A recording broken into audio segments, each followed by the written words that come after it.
And we're live. Good evening, everybody. We have a special guest tonight, but first, our intro. RAGIN.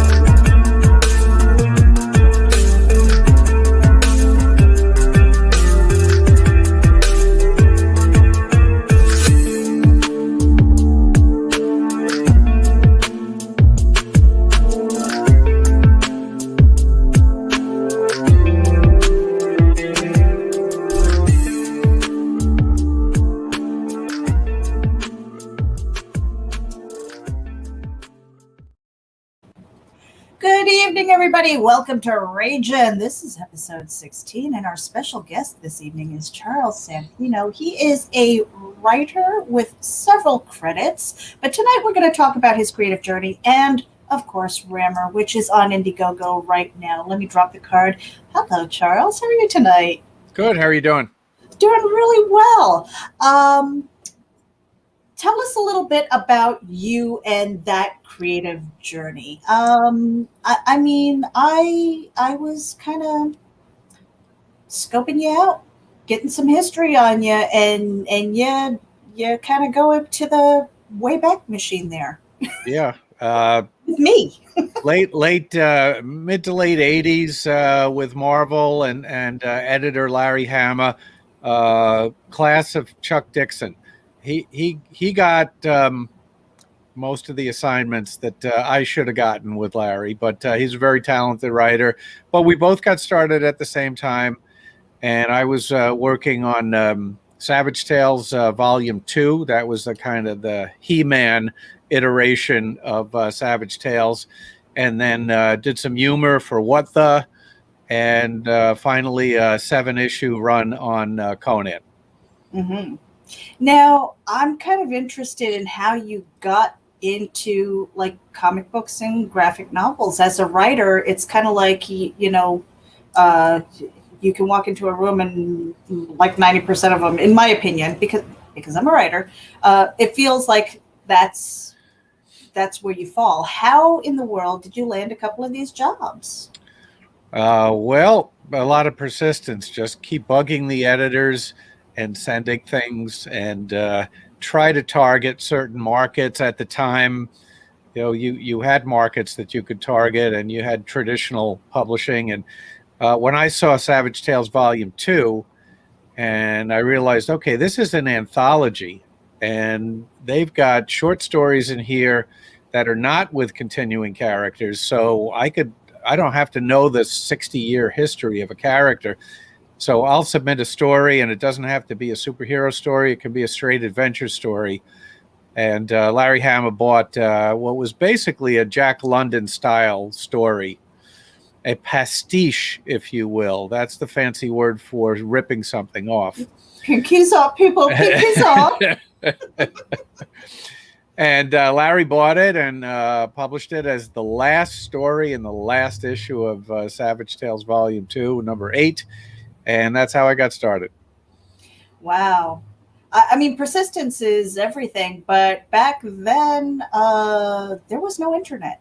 So that must have had many, many challenges as opposed to a lot of the stuff that's virtual and online submissions and things like that. What was that like for you? Well, you had the telephone and showing up at people's doorstep. Which you could do back then. Yes, and mailing them things. Mm-hmm. And that was pretty much it. That was how you did things, and you had to try to get their attention. From my own experience submitting things to publishers and agents and things like that, there was you had to wait sometimes 6 to 8 weeks minimum for any kind of response back, sometimes months. Well, there was a lot to cut through. I worked for a publisher. I worked for a regular trade book publisher in Manhattan in the early 80s. They're long gone, Dodd, Mead and Company. Mhm. And I was the person who looked at the slush pile. And there were a minimum of 1,000 submissions a year that did not even come from agents. They were just unsolicited, over the transom, as they say.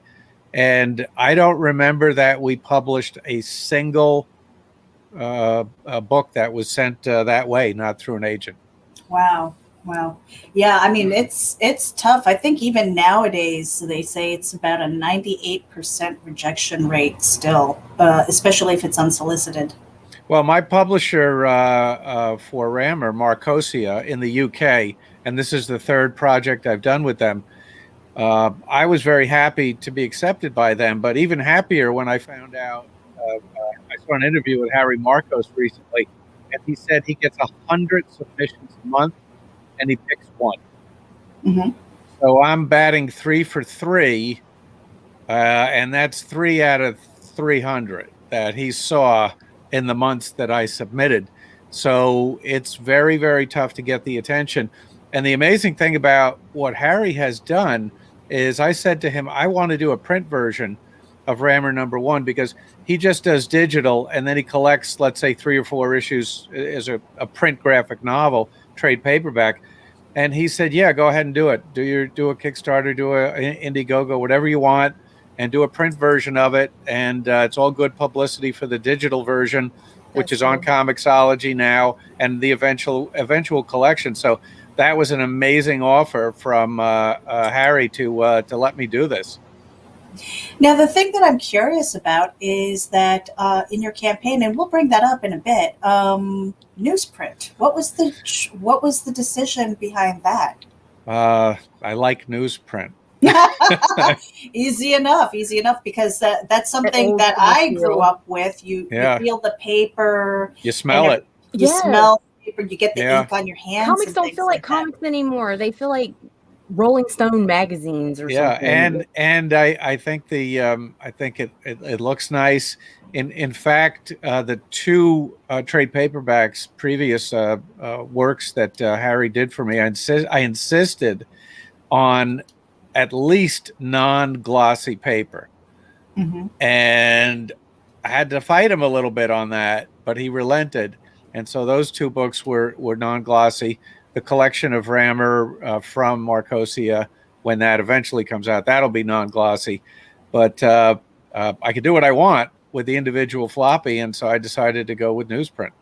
Mhm. Yeah, that's I don't know if that kind of because it seems like it's marketing more to people who are I guess older, 20s and up, not so much your teenagers, but for me, that feel is it kind of throws me back to my childhood. Well, it's kind of frightening for me to hear you say older people, 20s and up. That's kind of, that's Wow. a little Well, that's a little scary. But I will say that I think I meant by not being kids, but like not children. Maybe newsprint will become the new vinyl. Because when I go into record stores and I see people looking at vinyl, these are not older people; these are younger people, and all of a sudden, vinyl has become hip. Mm-hmm. Yeah, it is very cyclical in a way. I love But vinyl. I guess it depends on. I've noticed a lot of things with just being cyclical, like who's in charge, who's making those decisions, who's got the marketing budget? It's people my age. Yep. And I'm not out there all alone with newsprint. There are other newsprint comics, not a whole lot of them, but they're out there. Mm-hmm. And what we're going to do right now, let me just share the screen here so that we can get RAMMUR up on the screen, and perhaps play your video. Let's see. Make sure I hit the share audio there. And Yeah, the audio will be loud. yes. So if you guys are all prepared here, we're going to play that in just a second. But Master Thief in a future police state. Now, this is, let me add that here. That's all you got. I mean, I looked and I was just like, okay, I can grab a little bit of the text and tell people what it's about, but that's really it. Yeah, it's the might currently be the shortest elevator pitch in entertainment. But you can go so many places with that. Yeah, it's all about the execution. Mm-hmm. And so while we play this, I want you to think about. Well, no, you know what? Before we even play that, nobody told me I was going to have to think tonight. Rammer number one. Me neither. I was expecting. alludes to the fact that there will be more. So do you have this whole story arc as a writer? Do you think in prose? Do you think in comic books? Have you written this whole arc? What can we expect from Rammer in the future? These are self-contained stories. The first issue has a 24-page story, self-contained, a 6-page story, self-contained, and then there's a co-feature about the police state itself that has a couple of short stories. The second issue is already written and drawn. The third issue, the artist is just starting the artwork on the third issue, and I'm in the process of writing the script for the fourth issue. So yeah, it's going to keep going, but all the stories will be self-contained. Having said that, the first 3 stories, the lead stories in the first 3 issues, are semi-connected, but maybe it takes me a caption or 2 to bring you up to speed. The second story is a direct sequel to the first, but you don't have to read the first one to read the second one. Okay, that's really good to know. It kind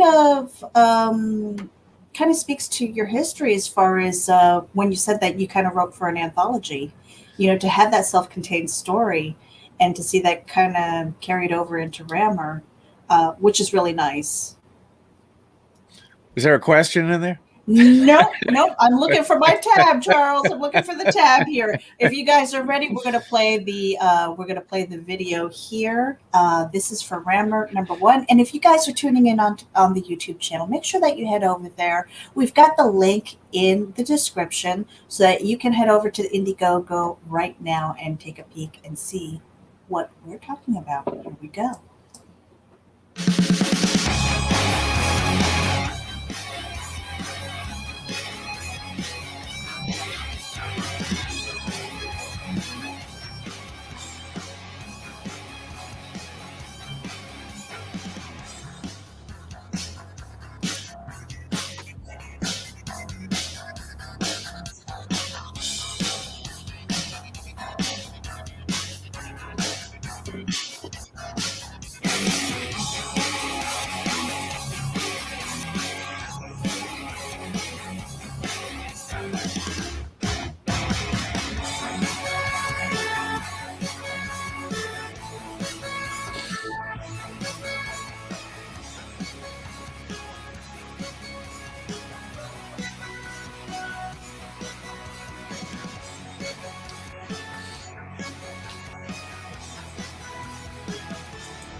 All right.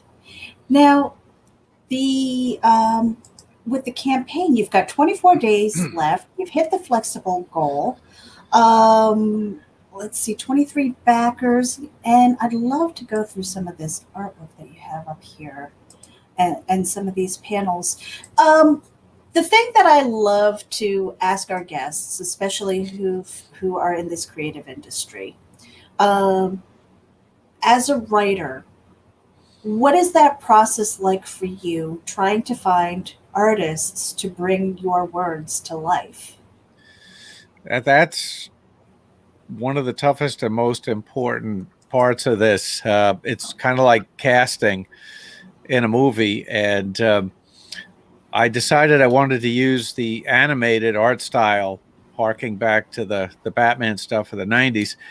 And I literally Googled animated comic book art style, and I found Paulo Perez.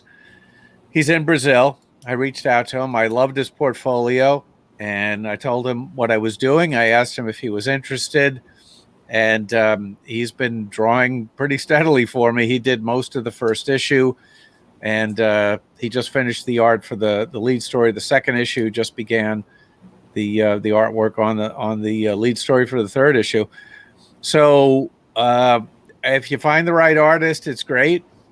If you don't, it's a problem.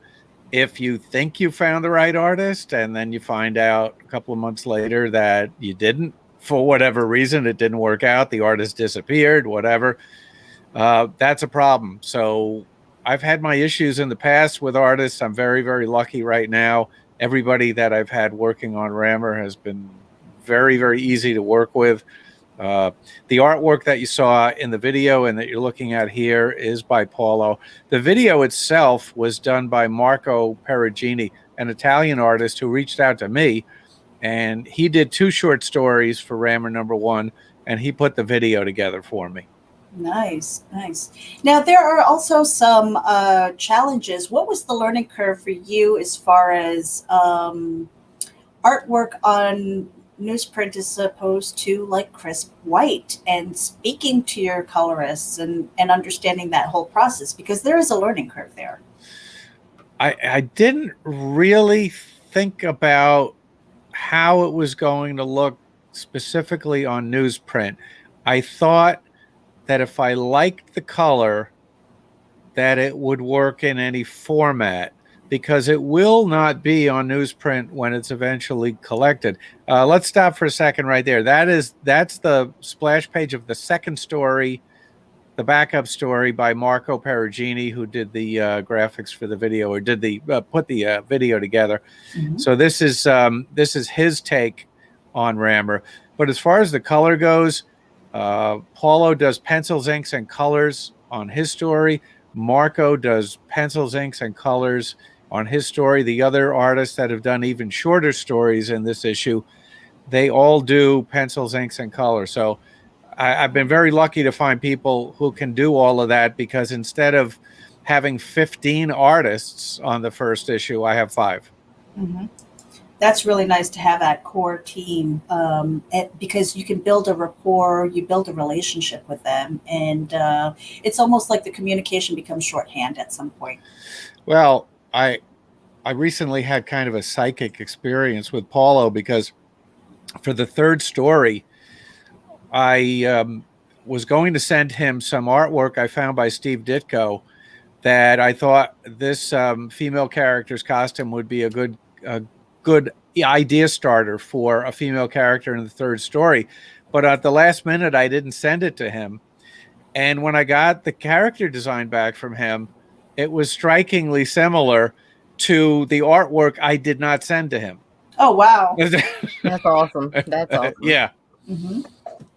Now tell us about this, Tops, Tales of the Police State. Yeah, this is a backup feature, and the RAMMUR stories are pretty much straight crime, heist, caper stories from the point of view of a thief. And since it is in a future police state, I thought it might be an interesting idea to have some little slice of life vignettes about what life in the police state is like. These are short, kind of alternative comics, Fantagraphic style, little short stories, extremely downbeat and depressing. So if you feel like RAMMUR is a guilty pleasure and it's a little too mainstream and exciting for you, and you want to get your alternative cred in, then you can flip the pages and read these very depressing Tales of the Police State stories. I don't know about anybody else, but Nita knows I love the dark. Let's stop right there. That is a propaganda poster put together for me by a New York City artist named Matt Chick. The assignment I gave him was simple. I said, I want the 3 words, Dami loves you. Dami is the big sister of the police state. Her full name is Dominatrix, Dami for short, and she may or may not be a real person. We don't know. but that's her image. And I said, use the image, use those words. And the flag in the back is the flag of the Global Freedom Authority. They are the global police state. That's all I gave him. And he came up with this absolutely stunning poster, which is one of the perks in the crowdfunding. Yeah, I see in the notes here it says a 6x9 mini poster, which is really nice, and signed by Matt Chick. Yeah, he was working at the Strand bookstore at the time in New York City, and my daughter was in the bookstore. She saw his art and she said, "You might want to check this guy out." And I did, and I really liked what I saw. And this poster is just phenomenal. Oh yeah, I mean, I definitely see shades of Egypt in here. It's beautiful.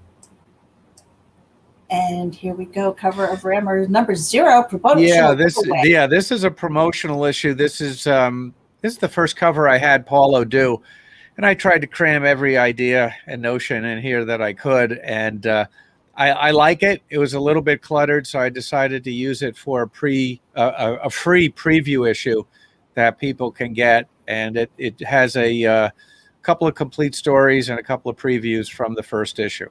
Mm-hmm. Now, tell us a little bit about the genesis of RAMMUR. I mean, did you wake up one night and just go, "Yes, I need to create this world and this character"? Not even close. 27 years ago, literally 27 years ago, I read an article in the Wall Street Journal about the future hydrogen economy. How in the future the hydrogen economy was going to be everything.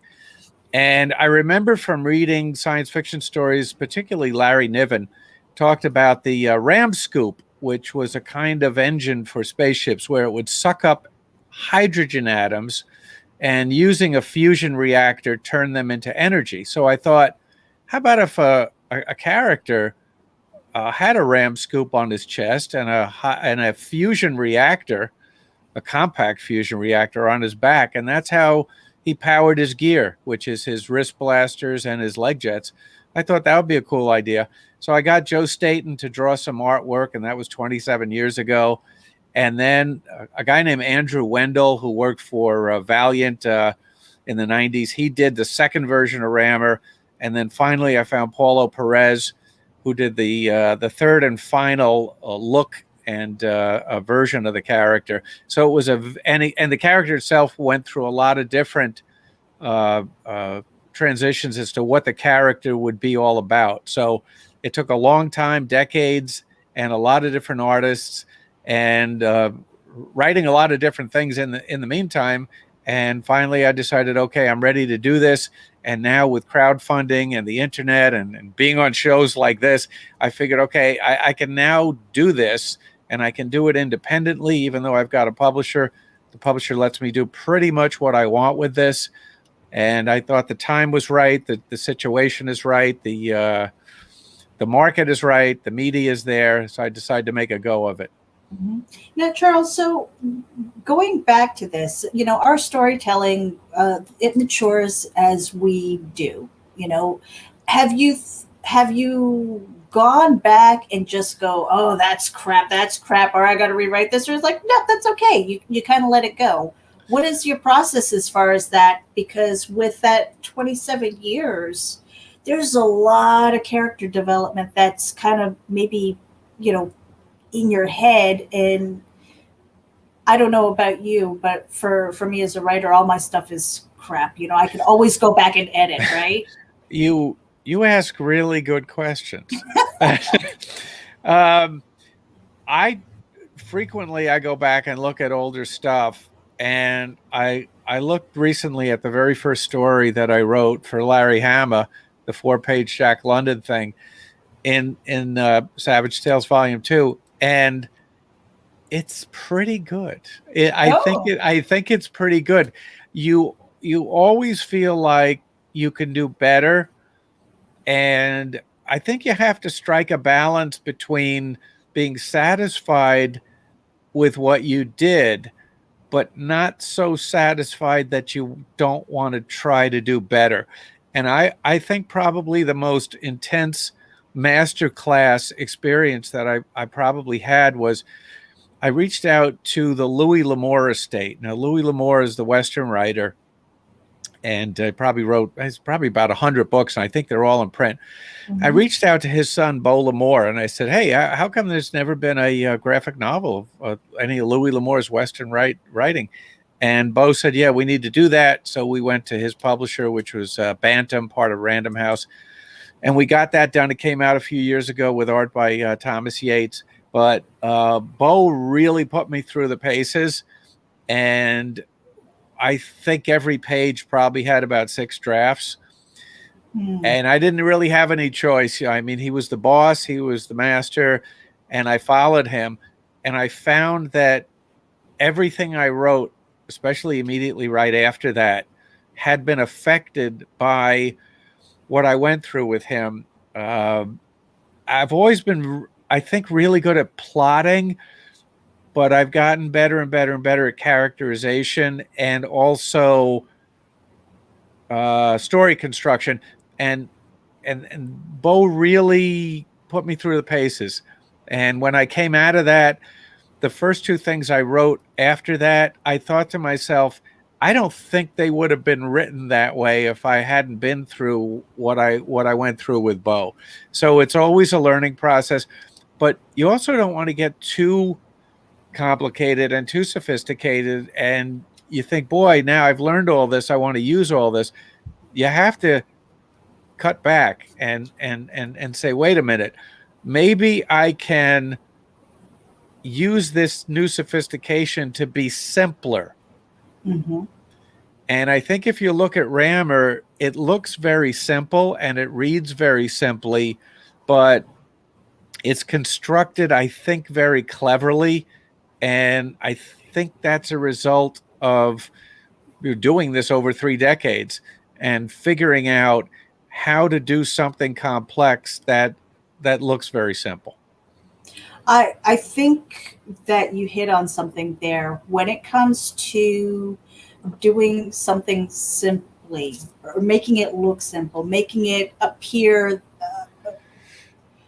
easy, is probably the hardest thing that you can do, because it's very easy for people to throw words at something or throw an extra line in their art and make it look busy, you know, and busy doesn't necessarily mean good. I had an English professor who used to call that, look, Mom, I'm writing. Right?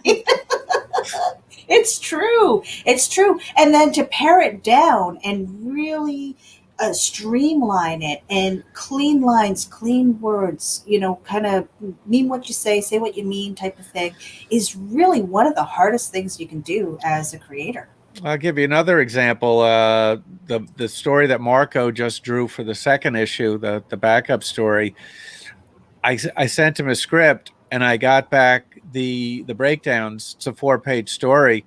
And I looked at it and I thought, this is beautiful, but I've only got room here for about half the words I gave him in the script, the captions and the dialogue. And I thought about it for about 5 minutes and I thought, okay, I'm going to tell him to redraw this. I thought, well, wait a minute. It's never going to be better than it is right now. I'm going to have to hack away and eliminate about half of the fabulous, you know, words that I wrote words, for. Yeah. And so I did. And I don't think anybody reading the story would think, where are the rest of the words? So it's a visual medium. And if the art looks great, you got to work around it. But I think there's an awful lot of comics out there that are word driven, they're dialogue driven, and they're not visually driven. And there's something else I need to say right now. I see we have Nita with us, and she's been awfully quiet, and I'd like to. I have so much background noise, and I'm having to constantly mute myself right now. Well, we don't hear it, but we would like to hear you. I certainly would like to hear you. I'd like to hear what you have to say about anything. Well, I really love it. It has a real nostalgia feel to it. It reminds me of the older cartoons like Batman the Animated Series, like you said, but also Gargoyles. For some reason, when I remember, it makes me think of Goliath. I don't know.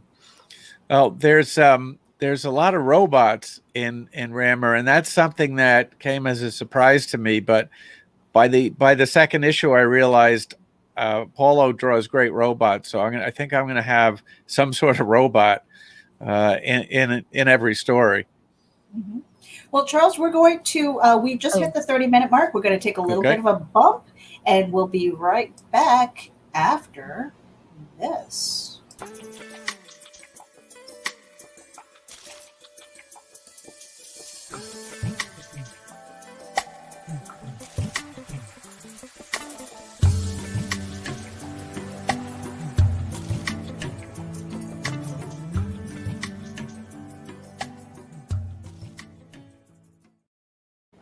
All right, you guys, if you're tuning in, you want to make sure that you hit the subscribe button to the YouTube channel, because tomorrow at 12 noon, we're having a launch party for Life on Cora Inner Talents. Mike Jimmy's going to be here with some friends. And during that live stream, this print will be exclusively available to anybody who backs at the physical tier. So make sure that you tune in and support the campaign. It is on Indiegogo. Sign up for the notifications on launch. And we also want to give a little love to Indie Volt Radio for a 10% discount on your Gemini mailers. You can use coupon code VOLT10, VOLT 10. That is a coupon code for 10% discount on your Gemini mailers.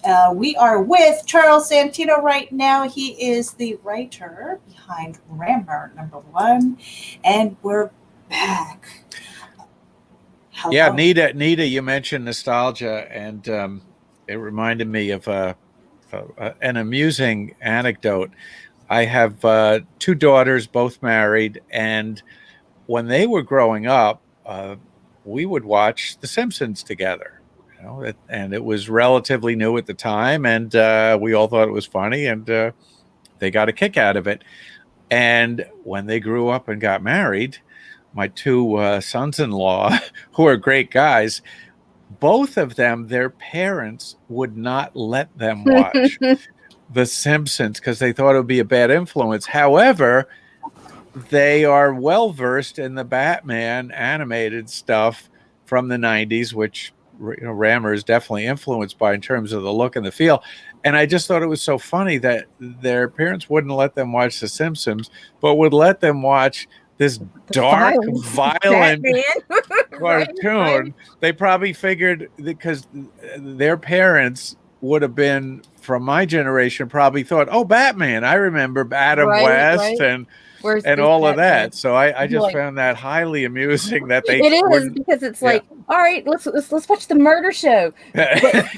But be damned if this kid talked back to me like some little smart ass. But you go kill somebody, son. It's cool. Yeah, exactly. Like, wow. Exactly. Yeah, exactly. By the way, you're both in Louisiana? No. No, you're not. We were. I am in Florida. Meredith's in Florida. Oh, okay. Where in Florida? In the on the West Coast, on the Gulf side, Central Florida. So if you went to Disney World and hooked a left, if you went to the Gulf, you went just a little bit too far. Gotcha. Yeah, I'm in upstate New York, where we just had where in upstate New York? Near Albany.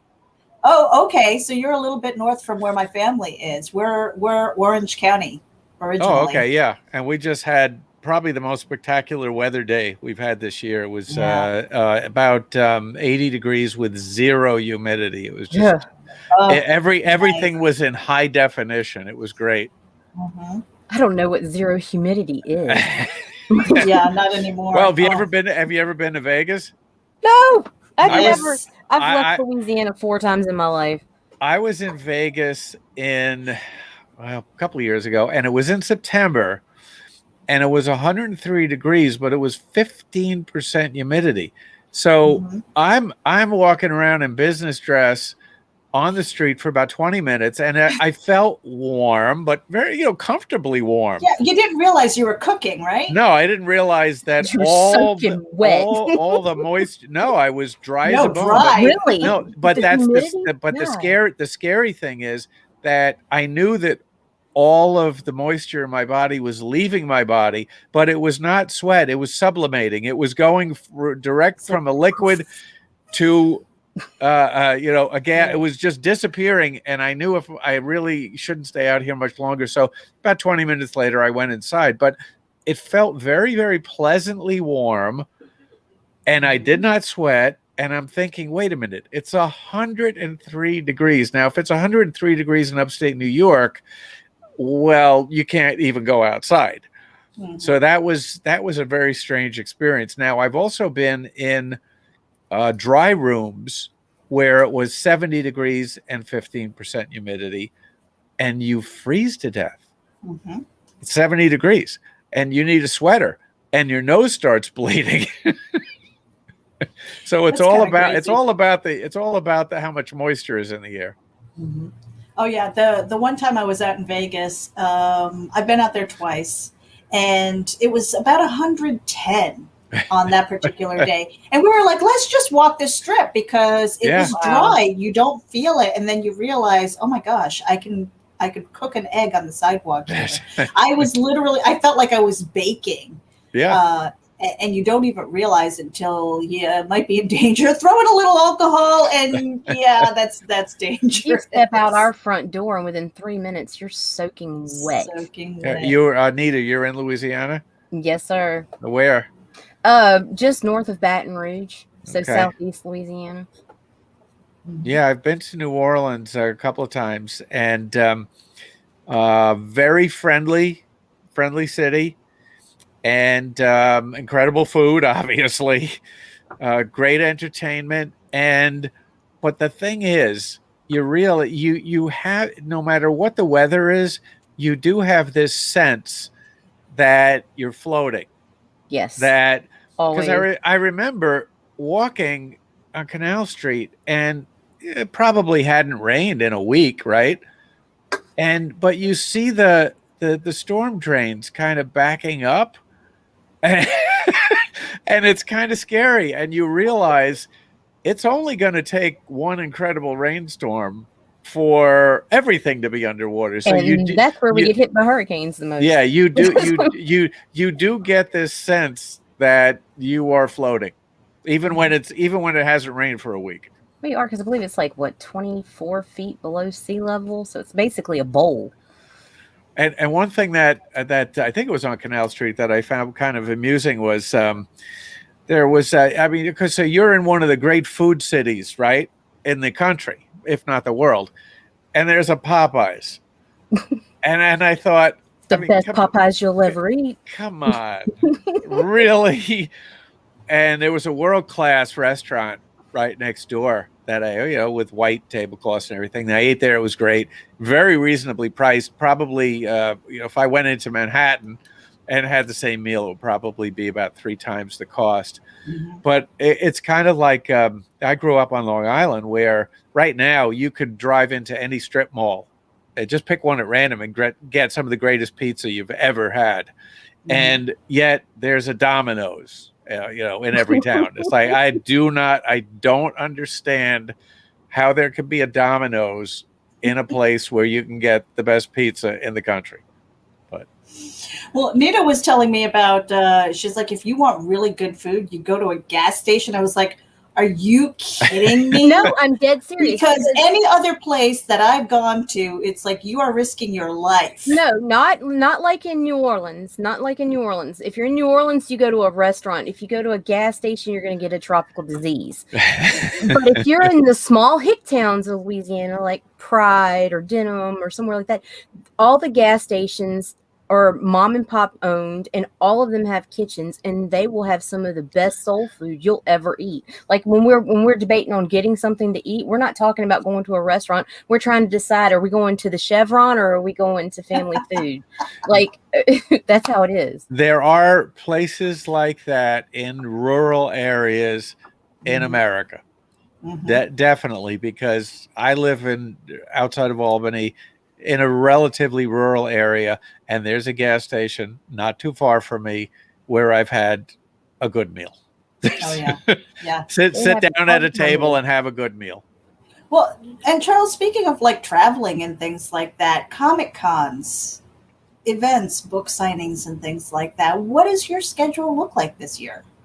All I know is that I'm hoping to get a pro ticket to New York Comic Con, Mhm. and I don't do a whole lot of conventions. There's only so much time, energy, money, bandwidth to do all of these things. And this is my first really intense campaign. It's my third campaign, but it's my first campaign that I did the right way. And it just takes all of your time, basically. And between creating, promoting, and selling, and trying to do all of these things, there really is only so much time in the day. Now, back in the day, you would have a publisher that would send you on a tour, Mhm. and they would pay for everything. And right now, I think maybe if you're the top one or two authors at a publishing house, maybe you get that, but nobody else is getting that. Yeah. I wish somebody was paying for my trip to MegaCon. Yeah. Now, so I want to touch on what you meant by the right way, because you've done a couple of these, right? Yeah. So what have you learned and what have you done differently with this campaign then? The first two, I hadn't really made my presence felt on social media. I'd been around a while, and some people knew who I was, but I didn't really have a presence yet. Plus, both of those campaigns were for things that were digital only, and that's why I went to Marcosia with this one, and I said, "Look, I need to do this in print, and will you allow me to do this in print?" Because they don't print floppies. They just do the digital and the trades. And they said yes. And I think that made a big difference. Plus, finding the right people on social media, on Facebook, on YouTube, people who are doing exactly what you're doing. And it took me a while. My first go round, and I'm not going to name any names, but there were a bunch of people that I tried to get myself in front of that wanted to have nothing to do with me. They just, like, who the hell are you? The second group of people I reached out to, pretty much the same thing. But then I realized, wait a minute, there are more people out there. Let me keep going with this. Let me find people who are simpatico with what I'm doing, who get it, who understand it, and are interested. And that was really a crucial thing, to try to find the people. I also thought about having my own YouTube channel and doing that sort of thing. And I was ready to pull the trigger on it. And I realized, well, wait a minute. I got to do this 1, 2, 3 times a week. The most successful people are doing it every day. And I don't have the time. I can't do it. So I'm just going to have to find people who are willing to have me on their shows, because I don't have time for my own show. So it was a long, steep learning curve process to try to figure out the new way to promote yourself. Yeah, that is that's really tough for a lot of people, because as creatives, they want to create, and marketing is probably the last thing that they think about until they need to sell books. Especially if you're not in front of people, whether you're at a book signing, whether you're at a Comic Con and have a table and things, it's really hard, because then they're like, oh, well, I was busy with this thing, and now you're on this really busy junket to try and sell, and it can be overwhelming for a lot of people. Yeah, I'm really happy where I'm at with the campaign, and I tried to keep it modest. And I look at a lot of campaigns and I think, well, wait a minute. This person is doing, 5,000, 10,000, 40,000, and my comic's better than that. What's going on here? Well, you got to get yourself out there. You got to get yourself in front of the right people. And what you're doing is not for everybody, but nothing is for everybody. So you have to find the people who are going to be interested in what you're doing, and that takes a lot. It takes a long time. It takes a lot of exposure, and they talk about critical mass. Reaching critical mass where everything is clicking, everything is working. I think that you'll probably figure that out in retrospect. I think you don't wake up one day and realize you're there, unless, of course, Netflix is calling, or Disney or something. But generally, you're going to look back and you go, okay, that was the turning point. I don't think you see it the day it happens. Yeah. Now, Charles, do you mind if I read the RAMMUR Manifesto? Yeah, I think we'll attract as many people as we'll scare away with that. Do it with a voice, Meredith. Do it with a voice. With the voice. Get your voice deep down. The RAMMUR Manifesto. Here we go. If you think testosterone is a kind of poison, if you think macho is a dirty word, then RAMMUR is not for you. But if you want stories that make you pulse race, stories that grip and delight you, excuse the dog, that's not in the manifesto, by the way. That's what happened. That's what happens when you speak in that voice. Streaming. Stories with beginnings, middles, and endings. Self-contained stories that give you the fix you need. Stories told visually, the way the gods of comics intended. Stories about a criminal so clever the police state will never nail him. A thief so cold he'll freeze your blood. Then, you guessed it, you want RAMMUR. RAMMUR! No man can stop him. RAMMUR! No woman can resist him. RAMMUR! No prize can daunt him. That is the RAMMUR Manifesto. Minus the dog bark, of course. I think when you got your voice down deep, your dog reacted to that. You startled the dog. It's that testosterone. Oh man, I'm gonna have to do a second take. And maybe send that off to you. And now I'll read you the synopsis of the first story, because I was watching a stream. I just happened to stumble upon a stream where they were critiquing RAMMUR, and they said, "Well, the video is great, but what's the story? The first story. What is it actually about?" So I sent this in a comment, and it's in the Indiegogo, and it's in Comixology if you want the digital. But here's a synopsis of what actually takes place in the first story. A museum heist gone wrong. 2 thieves dead. RAMMUR's fusion gear damaged. The target of the break-in, a banned object of art, destroyed. But that's just the beginning of RAMMUR's problems, because one of his colleagues is a police informant. Can RAMMUR figure out who's tipping off the cops before he finds himself in a global freedom labor camp? Global Freedom Authority. I can't read my own copy. It is your basic caper story. It's a heist story. The twist is that this guy's kind of looks like a superhero, and it takes place in a science fictional future. Something everybody can relate to in terms of a thief, but in a kind of a unique future. Mm-hmm. Now, I am kind of curious, because we don't have a lot of time left here, but how much research did you have to do for his equipment? Like the fusion packs and things like that. I said it before, I'll say it again. You ask a lot of really good questions. I actually did a fair amount of research into the theory of the RAM scoop engine, and also fusion, compact fusion reactor, or fusion reactors. That was about it, and a little bit about hydrogen power.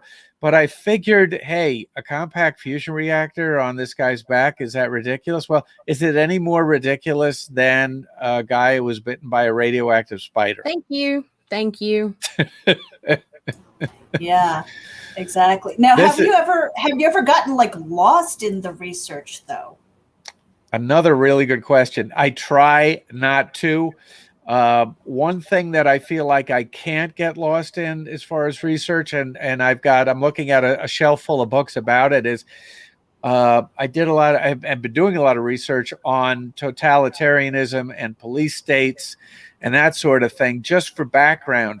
And one of the scariest things that I read was from I think it was a couple of journalists who lived in a dictatorship in South America.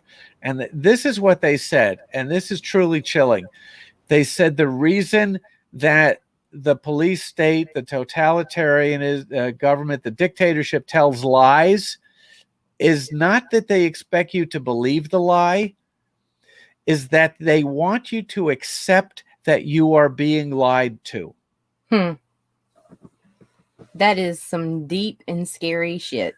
Because what they're saying is, we can say whatever we want to you. We don't care whether you believe it or not, because there's nothing you can do about it. You need to accept the fact that you can be lied to at will. That is pretty frightening. I would definitely say so. Yeah, I don't even know what to say to that, because it kind of gave me goosebumps, because that we see that all over the place, and it's a very scary thing. I try to keep that in the RAMMUR stories. I try to keep that in the background. The police state is just kind of in the background, although there are the Ruptors, the robot cops that we see, and there are references to the fact that there's, this police state that you got to be careful of. You don't want to find yourself in a labor camp. But the tales of the police state, the Topps tales of the police state stories, they smack you right in the forehead with what life is like in the police state, and how repressive it is, and how people deal with it. Now, so before we go with the campaign that's ongoing, the book is essentially done. It is completely done. It is completely done. Okay. So just because you've got a crowdfund going doesn't mean you've stopped work. What's up next for you? Well, the other thing that I do, other than further issues of RAMMUR, is I write 3 webcomics for the Edgar Rice Burroughs webcomic page. Tarzan, John Carter, Mars, those are all Edgar Rice Burroughs properties. I'm actually doing some, call them soap operas or melodramas, that Edgar Rice Burroughs wrote in the 1920s. He was kind of the Stephen King of the 1920s. He was more popular than any writer you think of from the 1920s, Fitzgerald, Hemingway, any of those guys. Edgar Rice Burroughs was blowing him away with his sales. So I've been doing that for about 5 years. So those are weekly Sunday Funnies type of comics that come out on the Edgar Rice Burroughs website. That's what I do to fund RAMMUR. That's how I'm funding RAMMUR, is through those pro assignments. And right now, like I said, I'm writing the 4th issue. I'm writing the lead story for the 4th issue of RAMMUR. 2nd issue is almost done. Paulo has begun art on the 3rd issue. And I know as soon as you said that, Nita got on the computer and she was searching for that. We're going to share those links out too. So we'll update the show description so that we can direct people over there as well. I didn't mute, my bad. You heard my key. I'm so sorry. I'm sorry. So while we're bringing the show, try that again. While we're bringing the show to a close, Charles, where can people find you? On Facebook as Charles Santino, and also there's a separate page, RAMMUR and Topps Tales of the Police State. I'm on Twitter, don't do much there, but I'm there as Charles Santino. I'm on Instagram, don't do much there. There's only so many hours in the day as Charles Santino. But that's where you can find me, and the Indiegogo RAMMUR. And the reason on Facebook that it's RAMMUR and Topps of the Police Tales of the Police State, and not just RAMMUR, is that it turns out that RAMMUR, spelled the way it is apparently an actual name in India. Oh. Yeah, and the reason that it's spelled the way it is if you got time for one more little anecdote. We do. Originally, it was going to be RAMMUR ER, but I wanted the name of the character also be the web address. And so I looked up RAMMUR, and there's a company in Finland that manufactures some sort of heavy equipment, and something called a RAMMUR. And so they've got that. So I thought, how about RAMMAR? That would be pronounced pretty much the same way. Look that up. No go. That is a chain of grocery stores in Turkey. Oh wow! Plus, it's a palindrome. Spelled the Yeah, same first and- that would have been nice. cool. That would have been nice. So then I thought, okay, how about UR? That would be pronounced pretty much the same way. That was available. I grabbed it, and I thought, that's not bad. It's science fiction. It's the future. It's easier to, trademark something that is a little bit unique. So I thought, fine. It's weird. It's different. And most people pronounce it correctly, but not everybody. And in the next segment, how writers come up with titles and names of things. It's true, though. Yeah, well, it's what's taken, what's not. I gotta thank that grocer in Turkey. Nita, final questions for you. No, I don't have any final questions. But another thing that brings up some nostalgia is the fact that it's Charles Santino and Friends. I love that. Well, because I didn't really have room for 5 other artists. Right. I just love that because it reminds, like, a lot of the older cartoons started out, it would be so-and-so and Friends, or even like Garfield and Friends. Everything was and Friends. And I did not know that. Yeah. I just noticed, though, your Doctor Strange shirt. What is the picture? Oh, okay. It's the black light. It's the black light poster. Oh, that's wild. My husband just got it for me. I've worn it like 3 times in 2 weeks. Yeah. Now, do you have any of those Marvel blacklight posters? No, I do not. I heard they're reissuing them. I have heard that, and we'll be hunting them down. Very cool. Where am I going to put them? Right. I Charles, don't really. Have you seen her background? I do. Gosh. Yeah, I don't really see a place for it. I have some space over here, but that's the kind of shit you really want to show off. Yeah. So I'm thinking about moving the comics on this wall and putting the black lights behind me. Yeah. We don't have a problem, do we now, Anita? No problems here. It's like a Kickstarter intervention. Sometimes it's like, oh man, I gotta pay the electric bill. And Meredith, you have this old timey map in back of you. Yeah, we love the history and things like that. Trying to get some of the background here. I recently moved, so trying to get a decent background. Maybe eventually get bookshelves so that I can display some things a little bit nicer than it is. Well, we're gonna hook you up. What you're looking at in back of me is foam board, 4 foam boards taped together that I got at Staples. They're taped together with electrical tape and held together with binder clips. Right. At least it's not bubble gum and spit. Well, Charles, it's been a pleasure talking with you. Absolutely. For anybody who's tuning in, make sure that you head over to the Indiegogo. RAMMUR #1 is available right now on Indiegogo. We have got, 24 days left, so there's time. Make sure that you get over there, give it some love. If you can't support it right now, make sure that you give it a share and send it out to the network of people. Again, trying to reach a greater audience is not very easy, and that share button is very easy to click. On that note, you guys, we had a great evening with Charles Santino, RAMMUR #1, Master Thief in a Future Police State. Thank you for tuning in. Nita, last words. Throw my dudes. All right, we're out of here.